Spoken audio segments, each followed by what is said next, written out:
ہے، اور اس کے بعد کچھ چیزیں ایسی ہیں جن کا تعلق مکروہات سے ہے، پسندیدہ چیزوں سے، ناپسندیدہ افعال سے، اور ایسی باتوں سے جن کو اللہ نے برا جانا ہے۔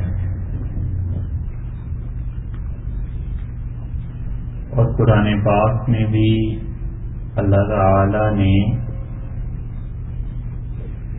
یہ بات ارشاد فرمائی ہے کچھ اعمال کو گننے کے بعد کہ کل ذالک کے اوپر جو چیزیں ہم نے ذکر کی ہیں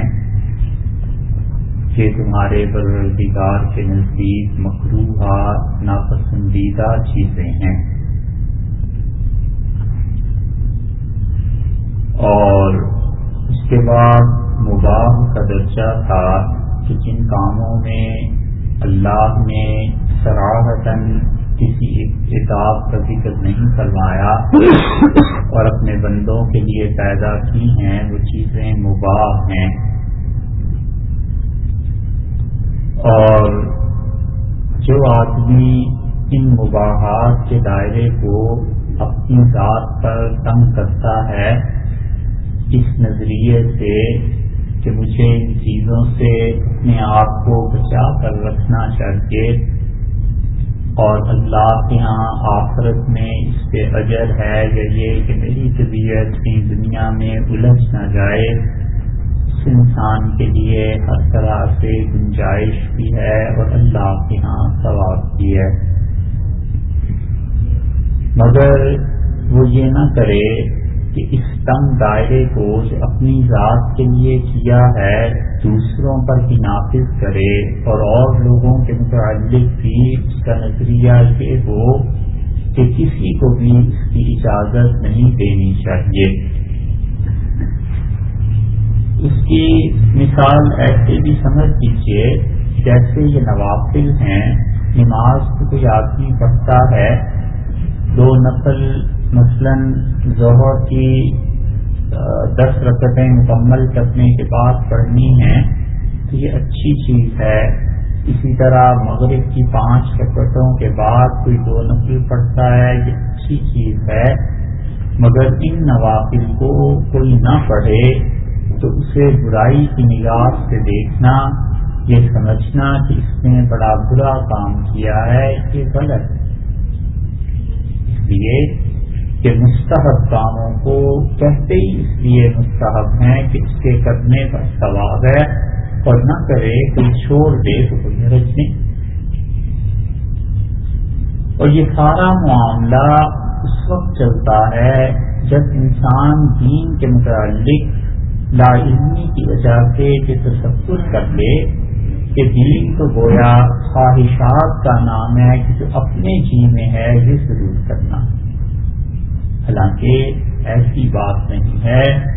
دین کے معاملے میں بھی اور دنیا کے معاملے میں بھی جو آدمی جس فیلڈ کا ماہر ہے اس پر اعتبار کرنا ضروری ہے۔ صحت کے معاملے میں آپ دیکھیے بخار ہو جائے تو عقل مند آدمی فوراً ڈاکٹر سے رجوع کرتا ہے کہ یہ پہلے دن اس بخار کا علاج ہو جائے، 2 دن 4 دن ہفتہ گزر جائے گا تو پھر یہ ہوگا کہ بخار پتہ نہیں کتنی کمپلیکیشنز اس میں پیدا ہوں، تو ڈاکٹر کے لیے بھی مشکل اور اس آدمی کے لیے بھی مشکل۔ اسی طرح جتنے فیلڈ ہیں دنیا کے سب میں انسان یہ کرتا ہے کہ اس فیلڈ کے ماہر سے پوچھے کہ اس میں حکم کیا ہے۔ بس اسی طرح دین بھی ہے کہ انسان دین کے معاملات میں بھی جہاں اس کا اعتبار ہو، جہاں اللہ کو کوئی اچھا بندہ پڑھا لکھا اور واقعی مفتی کے درجے کا انسان، اس کی اتنی تعلیم ہو، مسائل میں ان کی طرف رجوع کرنا چاہیے تاکہ وہ صحیح بات بتائیں کہ دین کا مسئلہ کیا ہے اور انسان اپنی خواہش سے ہٹ کے مسئلے پر عمل کرے۔ وگرنہ اس لا علمی میں ہوتا یہ ہے کہ انسان کبھی کبھی مستحب کام کرتے ہوئے فرض کو غارت کر دیتا ہے۔ آپ یوں سمجھ لیں جیسے کوئی آدمی سارا سال خیرات کرتا ہے، 2 لاکھ 10 لاکھ 20 لاکھ اللہ کے راستے میں دے دے اور زکات نہ دے، تو کتنے خسارے کی بات ہے کہ جو چیز اللہ نے فرض کی تھی وہ تو اس نے کیا نہیں، اور جو چیز خدا نے فرض نہیں کی تھی اس نے مال کو لٹایا، تو پیسہ دینے کے باوجود اس انسان کو آخرت میں خسارہ رہے گا، کیونکہ فرض جو چیز ہے اس کا مقابلہ کوئی اور چیز نہیں کر سکتی۔ یہ مقدس راتیں لیلۃ القدر کی تلاش میں ایک آدمی ساری رات نفل پڑھتا رہے اور فجر کی نماز چھوڑ دے تو کوئی پوچھے کیا فائدہ اس چیز کا، حتیٰ کہ فجر کی جماعت چھوڑتے تو بھی کچھ فائدہ، کیونکہ جماعت کا حکم سنت موقدہ اور بعض حضرات کے نزدیک واجب ہے، اور اس کے مقابلے میں وہ نفل عبادت کرتا رہا، اسے نفل چھوڑ کر یہ کام کرنا چاہیے۔ اس لیے جن لوگوں کو اللہ نے دین کی گہری سمجھ دی ہے وہ ان چیزوں کو دیکھتے رہتے ہیں کہ کون سی چیز اللہ کا قرب دلانے والی ہے، کس چیز سے خدا کا قرب حاصل ہوگا، اور اللہ کا قرب جو فرائض سے حاصل ہوتا ہے اس کو نہ چھوڑو، اس کو آدمی نہ پرواہ کرے اور نوافل کی طرف زور رکھے تو اللہ کا قرب حاصل نہیں ہوتا۔ حضرت سید احمد شہید رحمۃ اللہ علیہ نے صراط مستقیم میں ایک بڑے کام کی بات ارشاد فرمائی۔ باتیں تو ساری کام کی ہیں، مگر حضرت نے لکھا ہے کہ اگر کسی شیخ اور پیر اور مرید کی گمراہی کا اندازہ کرنا ہو تو اس سالک اور مرید کو دیکھو جو شریعت کے فرض حکم کے مقابلے میں اپنے شیخ کی نقل رائے کو ترجیح دے، اس کے فرض تو چھوڑا نہیں جا سکتا، اور اگر وہ کہے کہ اس نقل کو ترجیح حاصل ہے تو یہ گمراہی کی بات ہے، کیونکہ اللہ نے جو چیز فرض کی ہے وہ کسی کے کہنے سے نہیں چھٹتی۔ اور اس کی بہت سی مثالیں آپ کے سامنے، گھر میں بیوی بیمار ہے، پردیس ہے، کوئی ہے نہیں اس کی مدد کرنے والا، اسے اسپتال لے جانے والا، اور کسی بھی وقت اس کی طبیعت بگڑ سکتی ہے ایسی کہ وہ بیچاری خود اسپتال جائے، اپنا دوا دارو کرے، اور ایک آدمی کہتا ہے کہ صاحب نہیں، آج تو رمضان کا آخری جمعہ ہے اور 100 میل 50 میل پہ جا کے میں نے نماز پہلی صف میں پڑھنی ہے جمعہ، چاہے وہ نماز جا کے پڑھ بھی لے، اللہ کے ہاں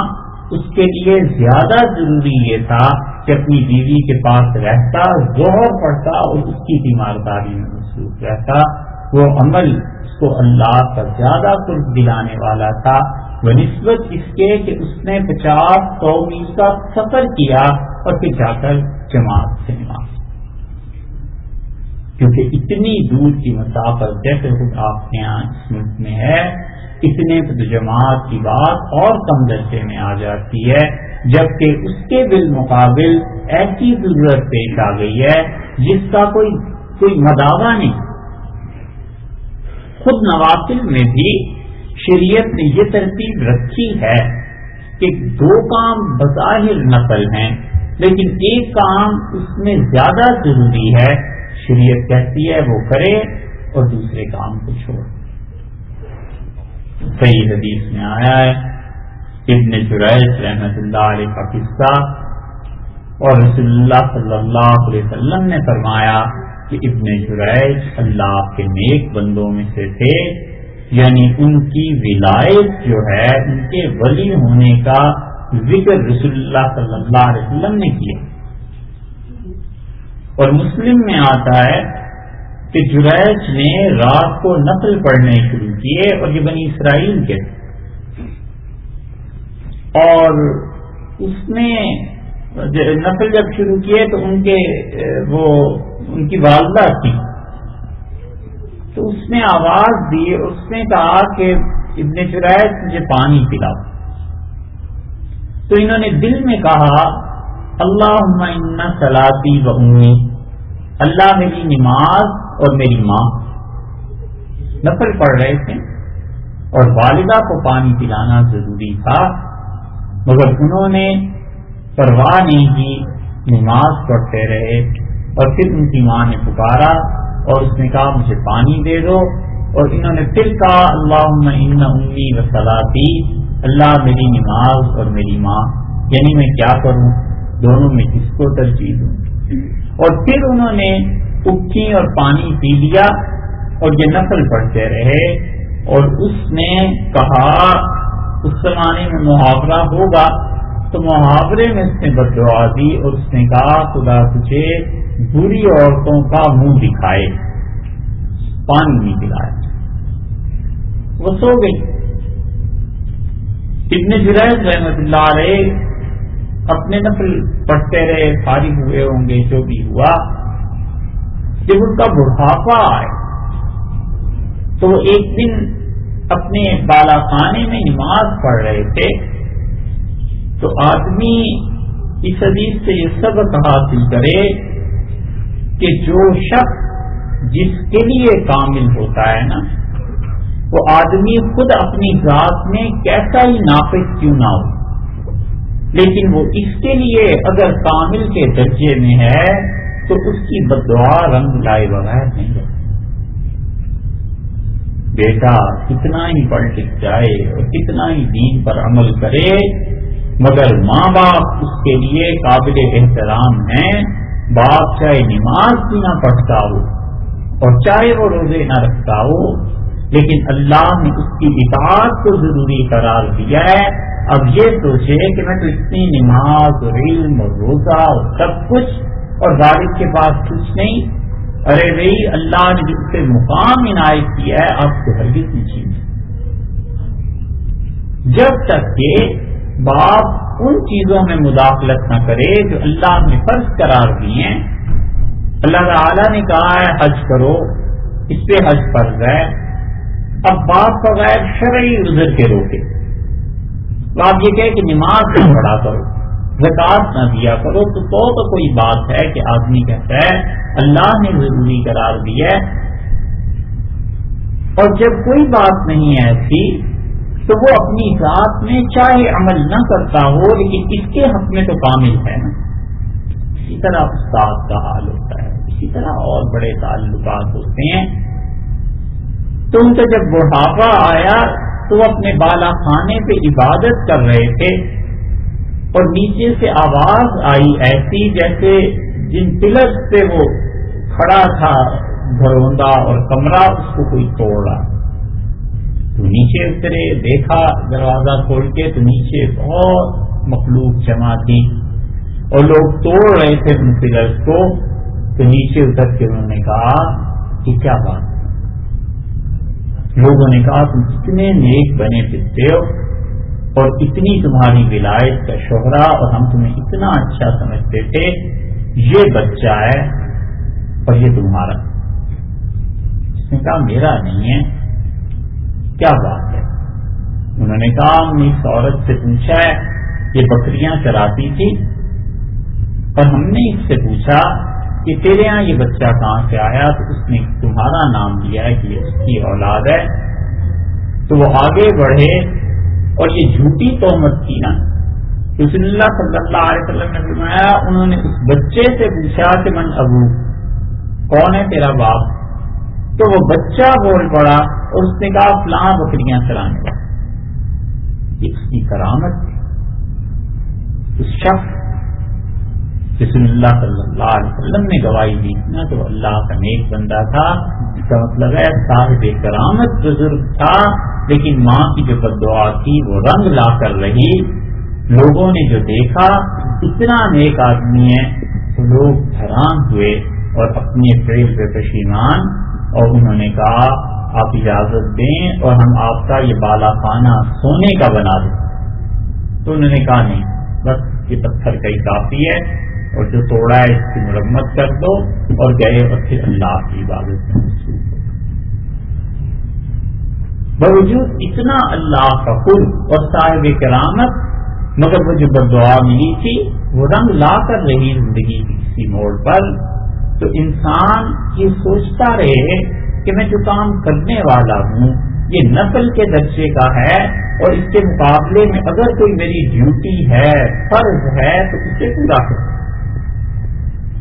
ایک آدمی نے قرض دینا ہے، قرض کر لیجیے، اور اس کا دھیان نہیں کرتا کہ میرے ذمہ 1,00,000 روپے کا قرض ہے اور میں نے وہ ادا کرنا ہے، اور اس کے مقابلے میں وہ ہر غریب آدمی کی اگر مدد کر رہا ہے تو ضرور اس انسان کو پشیمانی، تکلیف اللہ کے معاملے میں اٹھانی پڑے گی، کیونکہ قرض کا ادا کرنا فرض تھا نا، واجب تھا نا، وہ تو کیا نہیں، اور ادھر سے ہر غریب کی مدد کرتا رہا۔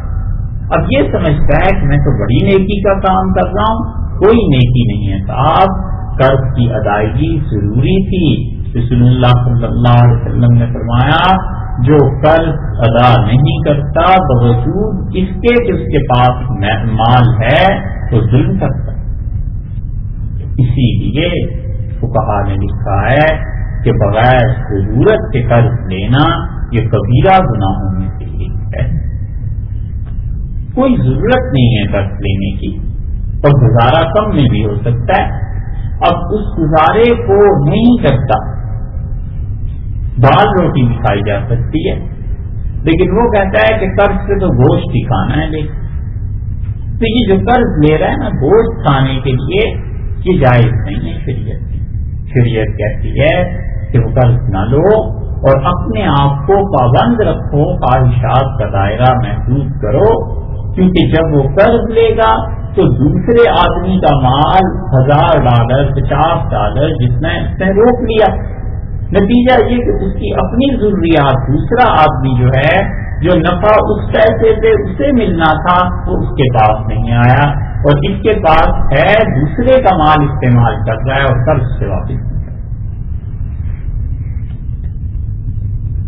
اس ایک نقطے کا نظروں سے اوجھل رہنا یہ اتنا بڑا نقصان ہوتا ہے کہ بہت سے لوگ جو رفائی کام کرتے ہیں، ادارے چلاتے ہیں، اس کے لیے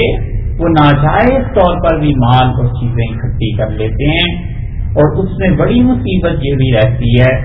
کہ اور کسی کا کچھ پتا نہیں، مگر ہم جیسے اگر کرنے لگیں تو لاکھوں روپے کا قرض دینا ہو وہ نہیں دینا، اور رفائی کام کرنے ہیں، ادارے چلانے ہیں، ہم جیسوں کا تو اس کا نفس بھی آ جاتا ہے کہ شہرت ادھر سے ہو رہی ہے، لوگ سخی کہہ رہے ہیں، اگر قرض کو ادا کر دیں تو سخی تھوڑا ہی کوئی کہے گا، اس میں نام ہی نہ ہوتا، تو کہتے ہیں ٹھیک ہے جی قرض دیا تھا ادا کر دیا، کون سی بڑی بات تھی۔ لیکن اس کے مقابلے میں دوسری طرف دیکھا جائے تو نفس کی شرارت بھی شامل ہو جاتی ہے کہ لوگ کس بات پہ سخی تمہیں کہیں گے، تو نتیجہ یہ کہ دین کے مظاہر پر نظر چلی جاتی ہے اور دین کے حقائق نظروں سے اوجھل ہو جاتے ہیں۔ اس لیے آدمی مباحات کے دائرے میں بھی یہ سوچتا رہے کہ اللہ نے زیادہ ضروری کس چیز کو قرار دیا ہے، اور جو زیادہ ضروری چیز ہے اس کی طرف توجہ کرے بنسبت ان چیزوں کے جن میں خدا نے ثواب رکھا ہے، لیکن اگر کوئی نہیں کرتا تو اسے عذاب بھی نہیں، اگر کوئی نہیں کرتا تو اس پہ شریعت نے گرفت بھی نہیں کی کہ تم نے یہ کام کیوں نہیں کی، ٹھیک ہے اچھی بات تھی، نفل بات تھی، اللہ نے اسے اختیار کیا۔ اور مباحات میں اس دائرے میں ایک بہت بڑی مصیبت یہ بھی آ جاتی ہے کہ انسان بسا اوقات بغیر صحیح نیت کے فضول کاموں میں پڑ جاتا ہے۔ ایک آدمی فرض کیجئے 10 گھنٹے ڈیوٹی دینی اور اپنے بیوی بچوں کا پیٹ وہ پال رہا ہے، یہ کمانا اور اپنی اولاد پر خرچ کرنا اور اپنے گھر والوں کا خیال رکھنا یہ کوئی تھوڑی سی عبادت نہیں، حضرت عمر رضی اللہ عنہ کہتے تھے کہ خدا کی راہ میں مجھے شہادت مل جائے یا میں اپنے بچوں کے لیے تجارت کرتا ہوا سفر میں اللہ کے پاس پہنچ جاؤں، موت آ جائے، میرے لیے دونوں چیزیں برابر۔ کہتے تھے اس لیے کہ دونوں فرض ہے، اگر میں جہاد کر رہا ہوں خدا کی راہ میں تو وہ بھی ضروری ہے، اور میں اپنے بیوی بچوں کا پیٹ بھر رہا ہوں، پال رہا ہوں، حلال کر لا کے دے رہا ہوں، یہ بھی ضروری ہے۔ وہ فرماتے تھے میرے لیے دونوں برابر ہیں، اور دین کا صحیح تصور چونکہ نظروں سے اوجھل ہو گیا ہے، اس لیے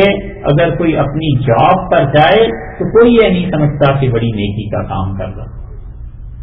اور کوئی جہاد پر جائے لوگ کہتے ہیں بہت بڑا مجاہد ہے، حالانکہ یہ بھی مجاہد ہے جس نے حلال کا مال کمایا اور اپنی اولاد کو، اپنے آپ کو حرام سے محفوظ رکھا، کم سے کم سوال کرنے سے تو محفوظ رکھا، اور سوال سے کوئی آدمی محفوظ رہے کہ خدا کا بڑا انعام، اللہ کا بڑا کرم ہے کہ آدمی اپنی ضروریات کے لیے کسی سے سوال۔ حدیث میں آتا ہے کہ جب مکہ مکرمہ فتح ہوا تو رسول اللہ صلی اللہ علیہ وسلم نے حضرت سعد رضی اللہ عنہ کے خیمے سے دیکھا خون بہ رہا، آپ عیادت کے لیے تشریف لے گئے، فجر کی نماز میں جب گزرے تو خون بہ رہا تھا، اور آپ نے پوچھا سعد کیا حال ہے؟ تو میں نے عرض کیا کہ ایک مرتبہ مجھے زخم لگ گیا تھا کی لڑائی میں، اور وہ ایک عرصے تک بند رہا ہے اور اب پھر کھل گیا ہے اور خون بہ رہا ہے، حتیٰ کہ وہ اپنی زندگی سے مایوس ہو چکے، اور انہوں نے کہا اللہ کے رسول اب تو مجھے لگتا ہے میں زندہ نہیں رہوں گا، تو آپ اجازت دیں، اللہ نے مجھے بہت مال دیا ہے اور میں سارا مال اللہ کے راستے میں خیرات کر دوں۔ رسول اللہ صلی اللہ علیہ وسلم سے شریعت کو چلنا اور ان کی حدیث کو حجت بننا، ان کی باتوں سے لوگوں نے مسائل کا استنباط کرنا، اللہ نے بڑی حکمت اور پوری طرح رسول اللہ صلی اللہ علیہ وسلم کی حیثیت لوگوں میں رکھی تھی کہ ان کو دیکھو وہ کیا کرتے ہیں، تو آپ نے فرمایا ساتھ بالکل نہیں۔ انہوں نے کہا اللہ کے رسول ایک ہی تو بیٹی ہے اور تو اولاد ہے نہیں، اس لیے آدھا مال بیٹی کو دے دیتا ہوں، آدھا اللہ کے راستے میں، تو آپ نے فرمایا ساتھ بالکل۔ انہوں نے کہا اللہ کے رسول تیسرا حصہ 100 میں سے 33 یہ اللہ کی راہ میں اور باقی 2 حصے اپنی بیٹی کے لیے، تو رسول اللہ صلی اللہ علیہ وسلم نے فرمایا الثلث تیسرا حصہ، والثلث کثیر اور تیسرا حصہ بھی ساتھ بہت بڑا ہے، اور ساتھ تم اپنی اولاد کو دنیا میں کھاتا پیتا چھوڑ کر جاؤ، یہ زیادہ اچھا ہے بجائے اس کے کہ تم مر جاؤ اور وہ لوگوں کے سامنے ہاتھ پھیلا۔ یہ رسول اللہ صلی اللہ علیہ وسلم نے تصور کیا ہے، تعلیم دی ہے کہ انسان اپنی اولاد کے لیے جن کی ذمہ داری اس پر ہے ان کے لیے سوچے کہ کہیں ضروریات پوری کرنے کے لیے انہیں کہیں ہاتھ نہ پھیلانا پڑے۔ تو یہ جو مباح کام ہیں، حتیٰ کہ بسا اوقات جو فرض ہو جاتے ہیں، ان کاموں میں ایک کام کسب بھی ہے، تجارت بھی ہے، ڈیوٹی بھی دینا ہے، پیسے کو بھی کمانا، حلال مال کا کمانا، اور یہ حلال کا رزق حاصل کرنا ہے۔ تمام کے تمام اعمال میں اخلاص جو پیدا ہوتا ہے اس کی بنیاد یہ حلال مال ہے۔ کبھی بھی کسی کافر کے مال میں بھی گڑبڑ نہ کرے، اور جتنا کچھ اللہ نے دیا ہے خوب سوچ سمجھ کے حساب کرے کہ یہ جائز ہے، حلال ہے، حلال ذرائع سے میرے پاس آیا ہے، وگرنہ اتنی شدید وعید آئی ہے اس پہ۔ نبی کریم صلی اللہ علیہ وسلم نے فرمایا آدمی حرام کا مال اس سے خرچ کرنے جاتا ہے، یہ جو اب شروع ہو گیا ہے نا کہ بیت اللہ میں 30-30 لاکھ آدمی آتے ہیں، اور ہمارے غریب ممالک سے اتنی فلائٹس جاتی ہیں کہ وہ یعنی ٹکٹ نہیں ملتا، اور 1-1 کروڑ روپے کی ایک فلائٹ، صرف ٹکٹ جو ہوتے ہیں اس میں 1-1 کروڑ کے لگتے ہیں. یہ پیسہ کہاں سے اتنا حلال آ؟ کوئی اتنی دنیا نہیں تبدیل ہو گئی. آج سے 25-30 سال پہلے بھی حج عمرے کے لیے لوگ ساری زندگی سوچتے تھے، پینشن ملتی تھی، پھر کہیں توفیق ہوئی تو حج عمرہ کراتے تھے. اور اب یہ حال ہے کہ 1-1 سال لاکھ 2-2 لاکھ چاہ رہے ہیں عمروں پہ آدمی، اور کوئی پرواہ نہیں ہے کہ یہ پیسہ کہاں سے آئے. اس سے بھی زیادہ ضروری کام جو اپنے خاندان میں وہ چھوڑ دیتے ہیں، اور نفل حج اور عمرہ تو ویسے بھی سنت اس کو کراتے ہیں، اور جو فرض ہے اس کی پرواہ نہیں ہے. یہ سب بے اعتدالی جو ہے کہ شریعت کا علم حاصل نہ کرنا، نہ ہونا، نہ کسی سے پوچھنا، اس وجہ سے رسول اللہ صلی اللہ علیہ وسلم نے فرمایا ملتزم پہ پہنچتا ہے مد یدین اور اپنے دونوں ہاتھ پھیلا دیتا ہے دعا کے لیے، اور کہتا ہے یا رب اے میرے پروردگار، اے میرے مالک، اے میرے اللہ. اور اللہ تعالیٰ اپنے فرشتوں سے کہتے ہیں کہ غذی بالحرام، حرام کا کھانا کھاتا ہے، مشرب حرام اور حرام کا پانی پیتا ہے، اور جو احرام پہن کے آیا ہے ملبس حرام، یہ حرام کے پیسے سے ہے، اور مرکب حرام، اور جس سواری پر آیا ہے جو ٹکٹ لیا سواری وہ بھی حرام کے پیسے سے. انا مستجاب له ذلک، اس کی دعا بھلا کیسے قبول کی جاتی؟ یہ حرام کے پیسے، ان سے حج اور عمرے کرنے، اور ہیروئن کا اور چرس کا اور سمگلنگ کا اور پتہ نہیں کس کس چیز کا پیسہ اور رشوت کا پیسہ، اور لوگوں کے حقوق غصب کر کے، وراثت کی تقسیم صحیح نہ کر کے، اپنی عورتوں کو، بہنوں کو، بیٹیوں کو وراثت سے بے دخل کر کے پھر جا رہے ہیں صاحب حج اور عمرہ کرنے. وہ حج اور عمرہ قیامت میں اگر اللہ نے اپنی رحمت سے فیصلہ نہ فرمایا تو منہ پہ مار دیں. اسی وجہ سے دعا قبول نہیں ہو. کتنے لوگ، لاکھوں آدمی جاتے ہیں، اور ان میں سے کتنے ہیں جو حلال کا پیسہ جوڑ کر پھر جاتے ہیں حج اور عمرے پہ، چاہے وہ زندگی میں ایک ہی بار جائیں، مگر وہ آدمی جب آتا ہے نا تو اس کی حرکتیں بتاتی ہیں کہ اب اس کی توبہ اللہ کے یہاں قبول ہو. زندگی بدل جاتی ہے. وہ جو شوق، وہ جو محنت، وہ جو اللہ کے ساتھ تعلق، سالہ سال کا انتظار، ایک بائی کا جمع کرنا، اب اس کے بعد جو حج و عمرے پہ جاتا ہے تو پھر وہ کہتا ہے پتہ نہیں دوبارہ آنا ہے نہیں آنا، تو وہ اپنی طرف سے تو آخری حج عمرہ کر رہا ہوتا ہے. اس لیے جو اس کا اخلاص ہوتا ہے اور خلوص ہوتا ہے، وہ ایسے کیسے ہو سکتا ہے کہ جس کو پتا ہو کہ 10 لاکھ تو ویسے ہی اسپیئر پڑے ہیں، رمضان آئے گا تو 1 لاکھ میں عمرہ کرائیں گے، اور پھر جو اور حرام آنا ہے کتنے % سرکاری ٹھیکوں میں لینا ہے اور کتنے % کے لیے سائن کرنے ہیں، یہ سب ہم جانتے ہیں. تو پھر یہ کیا ہے تھا؟ رسول اللہ صلی اللہ علیہ وسلم سے کسی آدمی نے عرض کیا کہ اللہ کے رسول مجھے نماز میں جی نہیں لگتا، اور کوئی بات بتائیں جس سے میں نماز ٹھیک پڑھوں. تو آپ نے فرمایا صلی صلاۃ المودع، بس نماز ایسے پڑھا کر کہ اس نماز کے بعد موت آ جانی ہے بچہ. فرمایا جیسے کوئی رخصت ہونے والا نماز پڑھتا ہے نا، ایسی نماز پڑھا کر کہ پتہ نہیں اگلی نماز کی توفیق ہوگی یا نہیں. تو وہ جو آخری نماز سمجھ کر پڑھے گا کہ پتہ نہیں اب اس کے بعد کیا ہو جائے، اگلی نماز ملتی بھی ہے یا نہیں ملتی، تو ذرا سوچئے وہ نماز کس اخلاص سے پڑھے.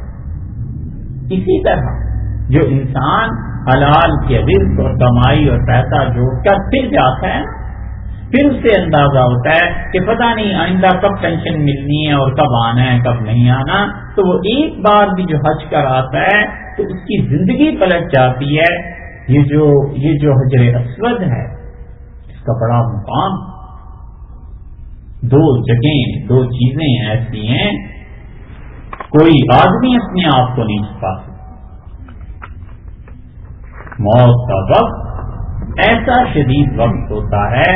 کوئی آدمی اپنے آپ کو نہیں چھپا سکتا، جو کچھ اندر ہے وہ ظاہر میں آ کر رہتا ہے۔ اگر اندر کوئی نیکی ہے اور اندر واقعی ایمان ہے تو وہ ایمان کی حالت میں چلا جاتا ہے، ایمان کی حالت کلمہ پڑھتے ہوئے چلا جاتا ہے، نماز پڑھتے ہوئے چلا جاتا ہے، سجدہ کرتے ہوئے چلا جاتا ہے، گھر سے کسی نیکی کے کام کے لیے نکلا تھا اس نیکی کے کام میں چل بستا ہے، مرنے سے پہلے خواب ایسی بشارت کسی اور کو وہ آ کے بہتا ہے کہ صاحب آپ کی متعلق ایسی چیز دیکھی ہے۔ یہ سب ایمان کی حالتیں ہیں، کوئی آدمی اپنے آپ کو نہیں چھپا۔ ایمان چیز ہی ہے۔ موت کا وقت ایسا ہے کہ وہ آثار شروع ہو جاتے ہیں کہ اب اس انسان کی حالت کیا ہے، اور اسی لیے کتنے ہی اللہ کے بندے ایسے ہیں کہ موت سے پہلے ہی فرشتے، جنت، کیا کیا چیزیں انہیں جو نظر آتی ہیں وہ عالم اللہ اس کے لیے کھول دے۔ صحابہ کرام رضی اللہ عنہ کے ساتھ ایسے تھا، ان کے بعد حتیٰ کہ اب تک یہ گیا گزرا دور آ گیا ہے، مگر کتنے ہی اللہ کے بندے ایسے ہیں کہ سارا کام گویا مکمل کر لیا ہے اور موت کے انتظار میں بیٹھے ہیں، حتیٰ کہ ایسے خواب، ایسی چیزیں جو بتا دیتے ہیں ایسی چیز دیکھی ہے اور دیکھو اب کیا ہو۔ حضرت یعقوب صاحب مجددی رحمۃ اللہ علیہ بھوپال میں تھے اور سلسلہ نقشبندیہ کے بڑے اکابر مشائخ میں تھے، اور بھوپال میں ان کی وفات کے حالات جو لکھے ہیں مولانا عمران ندوی رحمۃ اللہ علیہ نے، اسے نقل کیا مولانا منظور صاحب نعمانی رحمۃ اللہ علیہ نے، الفرقان جن کا رسالہ نکلتا، اور لکھا کہ حضرت پر جب آخری وقت آیا تو انہوں نے چند دن پہلے اپنی بیٹیوں کو بلایا، سب چیزیں تقسیم کر دی، اور ایک خاص الماری تھی اسے کھولا، اس میں سے رہی سے جو چیزیں بھی تقسیم کر دی اور لیٹ گئے، اور بیٹیوں سے کہنے لگے چپ کیوں، سورہ یاسین پڑھو، اور دیکھو ہم اب جا رہے ہیں، اور اب پاؤں سے جان نکل گئی، اور فرشتے آ گئے، اور پھر تھوڑی دیر کچھ پڑھتے رہے، پھر فرمایا گھٹنوں تک جان نکل گئی ہے، پھر فرمایا کمر تک، پھر فرمایا اب دل میں جان اٹکی ہوئی ہے، اور میرے ایمان کی گواہی دینا قیامت میں، کلمہ پڑھا، سلام کیا، اور چادر اوپر کھینچی اور ختم کیا۔ یہ ایمان کی تو موت، اس دن کے لیے ہی سارے پاپڑ ویلے جاتے ہیں کہ جتنی نمازیں، زکوٰۃ اور حج ہے یہ سارا اس ایک لمحے کے لیے ہے، اور اگر ایمان سے موت آ جائے سچ پوچھو تو افسوس تو ہوتا ہے، موت کا پر جی جاتا ہے مبارک دیں کہ امتحان سے کامیاب ہو گیا، پاس ہو، جی چاہتا ہے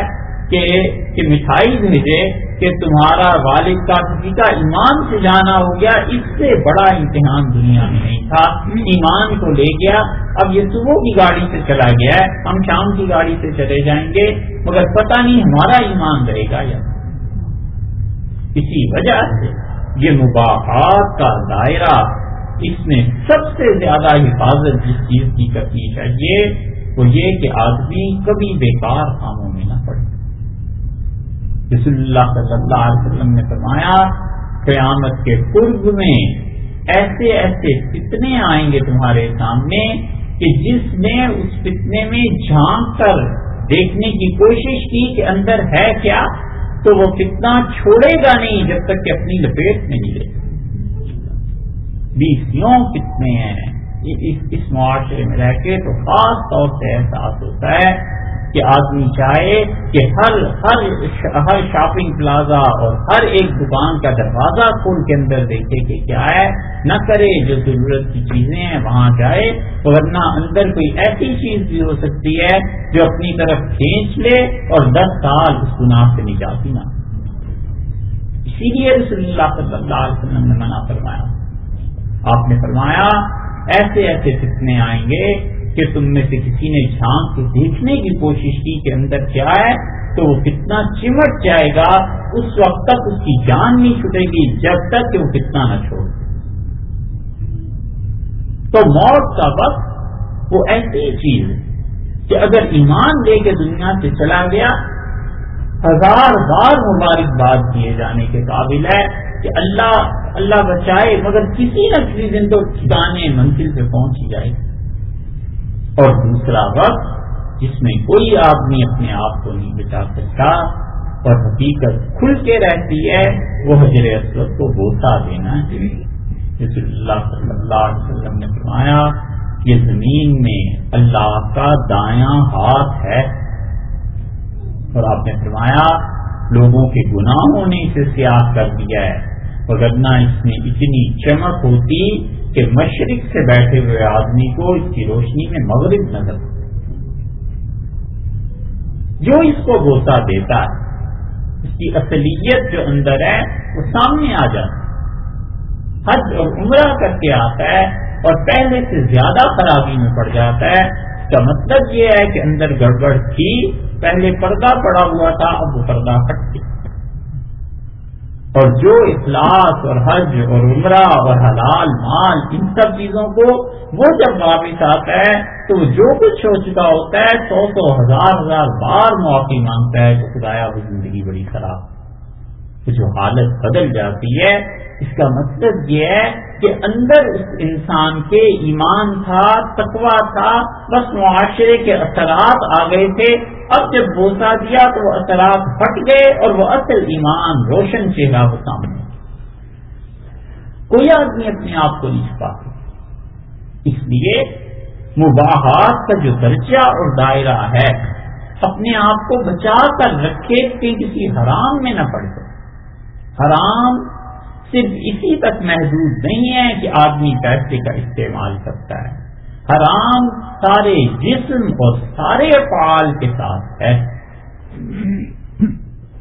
بہت مرتبہ گفتگو آدمی کرتا ہے، بولنا حرام ہو جاتا ہے، مت بولو۔ رسول اللہ صلی اللہ علیہ وسلم نے فرمایا جب کوئی آدمی تمہارے ساتھ بات کرے اور بات کرنے سے پہلے ادھر ادھر دیکھے تو تم سمجھ جاؤ کہ یہ بات اس کی امانت ہے، اسے کسی تک نہ پہنچانا جب تک کہ 2 چیزوں میں سے ایک چیز نہ ہو، یا تو وہ ڈاکے کے لیے کرے مشورہ تم سے، اور یا قتل کے لیے کرے تو اس کی اطلاع دے دینا جا کے کہ بھئی تمہارے قتل کا اپنا آدمی منصوبہ بنا رہا ہے یا تمہارا مال لوٹ رہا ہے۔ رسول اللہ صلی اللہ علیہ وسلم نے فرمایا اس کے علاوہ کوئی بات بھی تم سے کرتا ہے اور ادھر ادھر دیکھتا ہے وہ امانت ہے، اس امانت کی حفاظت کرو۔ پیسے کی امانت کی حفاظت لوگ کرتے ہیں اور اس کی امانت کی حفاظت کوئی نہیں کرتا، حالانکہ اس انسان نے اگر کوئی امانت دی ہے اس کا اچھا بھی حرام ہے، بولنا حرام۔ ظلم کے جتنے راستے ہیں ان سب کے متعلق یہی فرما دیا ہے کہ یہ حرام ہے، نہ کرو۔ تو مباح کام ان کا وہ سرا جو حرام سے جا کر ملتا ہے، انسان کے اعمال میں کیسا ہی عمل کیوں نہ ہو اس مباح سے بھی بچے۔ اور سب سے بدتر چیز فضول کاموں میں پڑنا ہے جس کا کوئی فائدہ نہیں ہے انسان کو، نہ دین میں نہ دنیا میں۔ ان چیزوں میں پڑ جانا، خام خواہ کی باتیں، تبصرے اور وقت کا ضیاع، یہ اتنی آفت ہے کہ جس کا اندازہ نہیں کیا جا سکتا کہ انسان اپنے اوقات کو ضائع کرتا ہے اور عمر رفتہ رفتہ کم ہو جاتی ہے، ہوتی جاتی ہے، ہر دن کم ہوتا جاتا ہے، اور یہ جو وقت آج ضائع ہو رہا ہے یہ تو جنت میں بھی واپس نہیں آئے گا، وہ تو وقت وہیں کا وقت ہے۔ اس لیے ایسے نہ کرے کہ انسان اپنی زندگی کو ضائع کر لے۔ اللہ تعالی نے قرآن پاک میں فرمایا کہ جب وہاں پٹائی ہوگی تو وہ کہیں گے اللہ ایک بار دنیا میں بھیج دے، غیر الذی کنا نعمل، اور جو اعمال کرتے تھے اللہ آئندہ وہ نہیں کریں گے۔ تو اللہ تعالی نے فرمایا کہ اولم نعمرکم، جواب انہیں ملے گا کہ کیا خدا نے ایک بار زندگی نہیں دی تھی؟ اور جس نے سمجھنا تھا وہیں سے سمجھ کے آیا ہوتا، وجاءکم النذیر، ہم نے تو نبی علیہ السلام کو بھی بھیج دیا تھا تاکہ سمجھے ہو۔ جن کو اللہ کے ساتھ حقیقتاً تعلق تھا، وہ اپنا ایک ایک لمحہ زندگی کا بس اسی طرح سمجھتے تھے کہ اس کے بعد تو گویا موت آ جائے، اس کے بعد تو پتہ نہیں کیا ہو جائے گا، اور ہر طرح سے محفوظ، اور رسول اللہ صلی اللہ علیہ وسلم کی زبان سے بشارت کی جنت تھی، اس کے باوجود یہ ہمت نہیں کی کہ عمر ضائع ہو جائے فضول اور بیکار۔ حضرت ابو ذر غفاری رضی اللہ عنہ اپنا معاملہ خود ذکر کرتے تھے۔ حضرت ابو درداء رضی اللہ عنہ کہتے تھے کہ مجھے پتا ہے میں اب بھی دمشق میں چلا جاؤں اور میں وہاں جا کر تجارت کروں تو مجھے اتنے اور اتنے پیسے ملیں گے، لیکن لوگوں جو اللہ نے مجھے رزق دیا ہے بس اس سے میں نے اکتفا کر لی ہے، اور جو میرا باقی وقت ہے وہ اپنے مالک کی یاد میں صرف کرتا ہوں۔ بتا دیں اللہ کی عبادت کوئی چھوٹی سی چیز، یہ کہنا کہ صاحب کوئی کام ہی نہیں ہے، فراغت ہے، فرصت ہے، وقت نہیں کٹتا، یہ وہی آدمی کہہ سکتا ہے جسے پتا نہ ہو کہ اللہ کے ساتھ تعلق کے لیے وقت کتنی اہمیت کی چیز ہے، کتنا درکار ہوتا ہے۔ اللہ کی یاد تھوڑا کام، قرآن پاک کی تلاوت ہے، تسبیح ہے، نماز ہے، کتنی ہی چیزیں ایسی ہیں جن کے متعلق اللہ نے بار بار کہا ہے کہ وہ کرو۔ اللہ نے فرمایا ہے کہ من اللیل فسجد لہ، رات کو اس کے سامنے سجدے کیا کر، فسبحہ لیلا طویلا، اور فرمایا ہے ایک مقام پہ کہ اللہ کو یاد کر، اس کی تسبیح بیان کر، دیر تک رات، دیر تک اللہ کا نام لیتا رہے، جپتا رہے اللہ کا نام، دیر تک اللہ کو یاد کر۔ اللہ تعالی نے اسی لیے بار بار کہا کہ میرا ذکر کر، مجھے یاد کر۔ سورہ علم نشرہ پڑھتے ہیں سب، اللہ تعالی نے فرمایا فَإِذَا فَرَغْتَ فَانصَبْ، اور جب آپ فارغ ہو جائیں تو اللہ سے لو لگائیے۔ سوچنے کی بات ہے کہ رسول اللہ صلی اللہ علیہ وسلم کس کام سے فارغ ہو جائیں کہ اللہ سے لو لگائیں؟ وہ تو ہر کام اللہ ہی کے لیے کرتے تھے، ان کا تو چلنا پھرنا اٹھنا بیٹھنا لوگوں کو دین کی طرف بلانا ہر چیز اللہ ہی کے لیے تو تھی، پھر کس کام سے فارغ ہو جائیں؟ اگر ان کی زندگی ساری کی ساری عبادت نہیں تھی تو پھر تو کسی کی بھی زندگی عبادت نہیں۔ اس کام سے فارغ ہو جائیں، فرمایا جب فارغ ہو جائے تو فانصب وإلی ربک فارغب، اپنے اللہ سے لو لگائیے۔ اس کا مطلب مفسرین کہتے ہیں کہ یہ ہے کہ جب آپ لوگوں سے ملنے جلنے سے ان چیزوں سے فارغ ہو جائیں، تنہا بیٹھ کے اللہ کو یاد کیجیے، خالص اللہ کے ساتھ تعلق جڑ جائے۔ کیونکہ جو لوگ ملتے تھے ان کا اثر بھی تو پڑتا ہے طبیعت پہ، آدمی بعض لوگوں سے مل کے محسوس کرتا ہے کہ برکت ہے، ایمان ہے جو حصے میں آ رہا ہے، اور بعض اوقات کسی سے مل کے علیاذ باللہ گناہ کی کیفیت ہو جاتی ہے، اور کبھی کبھی محسوس نہیں ہوتا اور سوچتا ہے مجھ سے اب اس گناہ کا غلبہ کیوں آ رہا ہے، اور وہ کچھ بھی نہیں ہے، اس نے ایک لقمہ کہیں سے حرام کا کھا لیا تھا، کسی آدمی سے ایسی ملاقات ہو گئی تھی کہ دل اس کی محبت میں گرفتار ہو گیا، اور وہ اس کا دل آگے خدا کی نسبت سے حرام کاموں میں گرفتار۔ تو جو نہر کھلی ہے نا، جو راستہ کھولا ہے، تو وہ گندا پانی اس حوض سے اس حوض میں آ گیا۔ ایسے طبیعتیں بگڑ جاتی۔ ایسے ہی تو نہیں قرآن میں آیا کہ وہ جہنم میں پہنچ کر بھی کہے گا کہ کاش لم اتخذ فلانا خلیلا، اللہ میں نے فلاں آدمی کو اپنا دوست نہ بنایا ہوتا، کاش ایسے نہ۔ اور اللہ تعالیٰ نے فرمایا جنت میں بیٹھ کے باتیں کر رہے ہوں گے کہ ہمارا ایک تیسرا دوست بھی تھا، وہ کہاں گیا؟ تو فرشتے کہیں گے کیا تمہاری خواہش ہے کہ اس کو دیکھو؟ تو کہیں گے بالکل. تو فرشتے انہیں لے جائیں گے جنت سے کنارے پہ اور کہیں گے دیکھو. اور اللہ نے فرمایا فراہ فی سواء جحیم، جہنم کے درمیان میں جلتا ہوا اسے دیکھیں گے. اور یہاں جنت میں کھڑے ہو کے کہیں گے کہ اللہ کا شکر ہے ہم بچ گئے تیری صحبت کے مضر اثرات سے، اور خدا کی قسم تو ہمیں لے ڈوبتا. یہی چیز ہوتی. آدمی سمجھ نہیں پاتا کبھی تو، اور جب صبح ہوتی ہے روشنی سورج، پھر پتا چلتا ہے کہ کیا رات کو کھو دیا،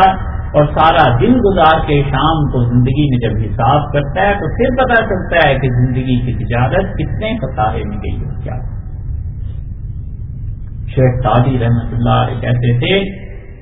ان کی گلستان اور بوستان پرانے وقتوں میں نانا دادا نانی دادی ماں باپ بچوں کو گھر پہ پڑھاتے تاکہ اخلاق درست رہیں. ہم کہتے ہیں جب جوان ہو جائیں اس وقت بھی پڑھانا چاہیے تاکہ سمجھ آئے کسی نے کہا کیا. سعدی نے لکھا ہے میرے والد نے مجھے ہیرے کی انگوٹھی لا کر دی اور پہنائی، اور میں بڑا خوش ہوا. ہیرا چمکتا تھا نا تو بچپنا تھا، میں نے کہا اتنی اچھی انگوٹھی مجھے دی. کہتے ہیں میں ایک دن محلے میں نکلا تو مجھے نہیں پتا تھا. ایک آدمی آیا، بڑے پیار اور محبت سے اس نے بات کی اور اس نے کہا بیٹے یہ انگوٹھی کو منہ میں ڈالو اور چوسو اسے. تو میں نے اس چچا کے کہنے پہ انگوٹھی نکالی منہ میں ڈالی. اس نے کہا بیٹے مزہ آتا ہے، اچھی چیز ہے. میں نے کہا کچھ نہیں. انہوں نے کہا اچھا یہ لو اسے تم چکھو. اس نے مجھے کھجور دی، اسے میں نے چبایا تو بہت میٹھی. تو مجھ سے اس نے کہا بیٹے کون سی چیز اچھی ہے؟ میں نے کہا یہ کھجور اچھی ہے. تو اس نے 2-4 کھجوریں 2-4 لتیں بھر کے مجھے دے دی اور کہا اس کو پھینک دو، یہ کس کام کی. تو میں نے اس کو پھینک دیا اور اس نے وہ اٹھائی اور چلتا بنا. کہتے ہیں میں گھر واپس آیا تو میں نے ابا سے کہا اتنی کھجوریں لے کے آیا ہوں. تو میرے والد ہنسے اور مجھ سے کہا بیٹے کوئی پرواہ نہیں ہے، انگوٹھی تجھے اور بنا دیں گے اور کھجوریں بھی رکھ لو، لیکن دیکھو کہیں ایسے نہ ہو کہ کوئی دوست ایسا مل جائے کہ تمہیں کفر کی کھجوریں دے دے اور اسلام اور اللہ کے ساتھ تعلق کی انگوٹھی ایسے ہی تم دے دو. ایسے ہی ہو جاتا ہے. آدمی کو بری صحبت کسی ایسی مصیبت میں پھنسا دیتی ہے کہ وہ اثرات جو کفر کے ہیں اس کی طرف آنا شروع ہو جاتے ہیں اور محبت میں اس کی دل گرفتار ہو جاتا ہے. تو جتنے حرام ہیں ان سے آدمی اپنے آپ کو بچا کر رکھے، کسی طرح حفاظت کرے اور کسی طرح ان مباحات کے دائرے میں سوچتا رہے کہ کیا چیزیں میرے لیے درست.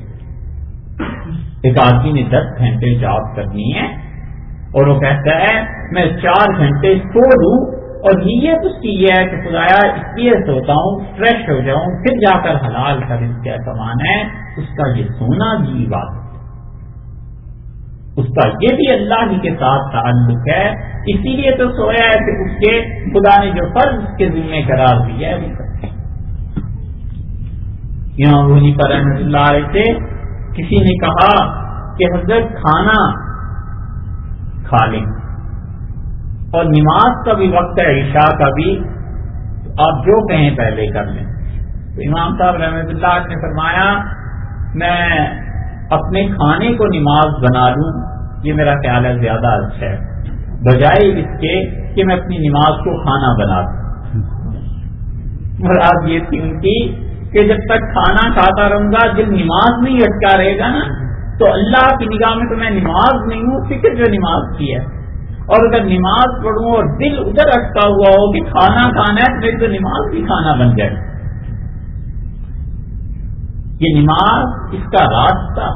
یہ امام صاحب رحمۃ اللہ علیہ کی بات نہیں، حدیث میں آیا ہے، ترمذی میں آتا ہے. رسول اللہ صلی اللہ علیہ وسلم نے فرمایا کہ تم اپنے گھر سے نماز کے لیے نکلو تو ہاتھوں کی انگلیوں میں انگلیاں نہ ڈالا کرو. غفلت ہے نا، بے پرواہ ہے، پرواہ ہی نہیں. منع کیا ہے اس سے کیوں کہ فرمایا رسول اللہ صلی اللہ علیہ وسلم نے جب کوئی آدمی گھر سے نکلتا ہے نماز کے لیے تو اللہ کی نگاہ میں وہ اب بھی نماز نہیں ہے، تو اللہ کی نگاہ میں تو نماز میں ہے، تو جب اللہ کی نگاہ میں نماز میں اللہ کے فرشتے اس کے لیے ثواب لکھ رہے ہیں تو یہ بڑی نامناسب بات ہے کہ غفلت کی بات کا اظہار کریں، ادھر دیکھ رہا ہے ادھر دیکھ رہا ہے، تماشے میں مصروف ہے، جہاں نماز کے لیے رہا ہے احساس رہنا چاہیے کہ اللہ کے یہاں یہ بھی عبادت ہے، یہ بھی میں بھی اللہ کی نظر میں تو نماز میں ہوں۔ یہ چیز کہ انسان کیسے اپنے مباح کاموں کو اللہ کے قرب کا باعث ذریعہ بنا سکتا ہے، اللہ تعالیٰ نے آپ کو سمجھ